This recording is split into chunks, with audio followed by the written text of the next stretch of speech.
সিরাজগঞ্জ সরকারি কলেজের ১৯৮৫ এইচএসসি ব্যাচের পুনর্মিলনী মিলন মেলা অনুষ্ঠিত হয়েছে। সিরাজগঞ্জ জেলা প্রতিনিধি মোহাম্মদ শাকিল হোসেনের প্রতিবেদনে বিস্তারিত। এসো সবাই মিলি প্রীতির বন্ধনে, এই প্রতিপাদ্য নিয়ে সিরাজগঞ্জ সরকারি কলেজের ১৯৮৫ এইচএসসি ব্যাচের বন্ধুত্বের ৪০ বছর পূর্তি উপলক্ষে পুনর্মিলনী মিলন মেলা অনুষ্ঠিত হয়েছে। শনিবার সকাল ১০টায় কলেজের শহীদ সিহাব অডিটোরিয়ামে আয়োজিত অনুষ্ঠানে কোরআন তেলাওয়াত ও গীতা পাঠের মধ্য দিয়ে সূচনা হয়। প্রয়াত শিক্ষক, শিক্ষার্থী ও স্বজনদের স্মরণে ১ মিনিট নীরবতা পালন করা হয়।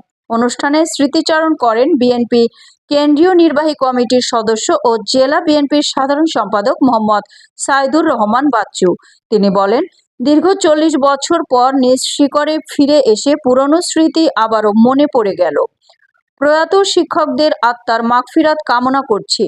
এ সময় উপস্থিত ছিলেন দুদক রাজশাহী অঞ্চলের উপপরিচালক মোহাম্মদ ফজলুর বারী মুন্না, সিরাজগঞ্জ সরকারি কলেজের অধ্যক্ষ প্রফেসর মোহাম্মদ মহিদুল হাসান, সরকারি রাশিদা জোহা মহিলা কলেজের অধ্যক্ষ সুলতানা সালমা হোসেন, প্রফেসর সুরাইয়া সুলতানা রানী, উপজেলা মাধ্যমিক শিক্ষা অফিসার এলিজা সুলতানা, গাজীপুর উপজেলা শিক্ষা অফিসার নূরে জান্নাত শেলী ও অধ্যাপক মোহাম্মদ সোহেল আশরাফ তালুকদার।